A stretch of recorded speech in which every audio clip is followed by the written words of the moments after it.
بسم اللہ الرحمن الرحیم۔ ناظرین و سامعین السلام علیکم۔ میں ہوں آپ کا دوست، آپ کا ہوسٹ صابری میاں، اور آپ دیکھ رہے ہیں اردو ورڈ یوٹیوب چینل۔ اعلان نبوت کے چند روز بعد نبی کریم صلی اللہ علیہ وآلہ وسلم ایک رات مکہ کے گلی سے گزر رہے تھے کہ انہیں ایک گھر میں سے کسی کے رونے کی آواز آئی۔ آواز میں اتنا درد تھا کہ آپ صلی اللہ علیہ وآلہ وسلم بے اختیار اس گھر میں داخل ہو گئے۔ دیکھا تو ایک نوجوان جو کہ حبشہ کا معلوم ہوتا ہے چکی پیس رہا ہے اور زار و کتار رو رہا ہے۔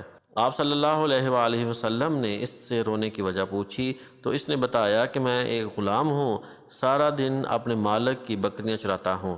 شام کو تھک کر جب گھر آتا ہوں تو میرا مالک مجھے گندم کی ایک بوری پیسنے کے لیے دے دیتا ہے، جس کو پیسنے میں ساری رات لگ جاتی ہے۔ میں اپنی قسمت پر رو رہا ہوں کہ میری بھی کیا قسمت ہے، میں بھی تو ایک گوشت پوست کا انسان ہوں، میرا جسم بھی آرام مانگتا ہے، مجھے بھی نیند ستاتی ہے، لیکن میرے مالک کو مجھ پر ذرا بھی ترس نہیں آتا۔ کیا میرے مقدر میں ساری عمر اس طرح رو رو کے زندگی گزارنا لکھا ہے؟ نبی کریم صلی اللہ علیہ وسلم نے فرمایا کہ میں تمہارے مالک سے کہہ کر تمہاری مشقت تو کم نہیں کروا سکتا، کیونکہ وہ میری بات نہیں مانے گا۔ ہاں، میں تمہاری تھوڑی مدد کر سکتا ہوں کہ تم سو جاؤ اور میں تمہاری جگہ پر چکی پیستا ہوں۔ وہ غلام بہت خوش ہوا اور شکریہ ادا کر کے سو گیا، اور آپ صلی اللہ علیہ وآلہ وسلم اس کی جگہ چکی پیستے رہے۔ جب گندم ختم ہو گئی تو آپ اسے جگائے بغیر واپس تشریف لے آئے۔ دوسرے دن پھر آپ صلی اللہ علیہ وآلہ وسلم وہاں تشریف لے گئے اور اس غلام کو سلا کر اس کی جگہ چکی پیستے رہے۔ تیسرے دن بھی یہی ماجرا ہوا کہ آپ صلی اللہ علیہ وآلہ وسلم اس غلام کی جگہ ساری رات چکی پیستے اور صبح کو خاموشی سے اپنے گھر تشریف لے آتے۔ چوتھی رات جب آپ صلی اللہ علیہ وآلہ وسلم وہاں گئے تو اس غلام نے کہا، اے اللہ کے بندے، آپ کون ہو اور میرا اتنا خیال کیوں کر رہے ہو؟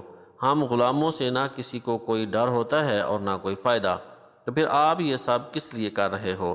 آپ صلی اللہ علیہ وسلم نے فرمایا کہ میں یہ سب انسانی ہمدردی کے تحت کر رہا ہوں، اس کے علاوہ مجھے تم سے کوئی غرض نہیں۔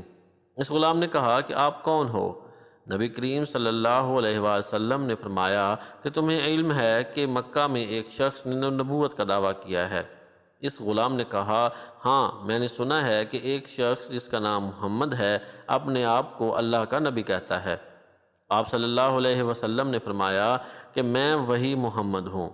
یہ سن کر اس غلام نے کہا کہ اگر آپ ہی وہ نبی ہیں تو مجھے اپنا کلمہ پڑھائیے، کیونکہ اتنا شفیق اور مہربان کوئی نبی ہی ہو سکتا ہے جو غلاموں کا بھی اس قدر خیال رکھے۔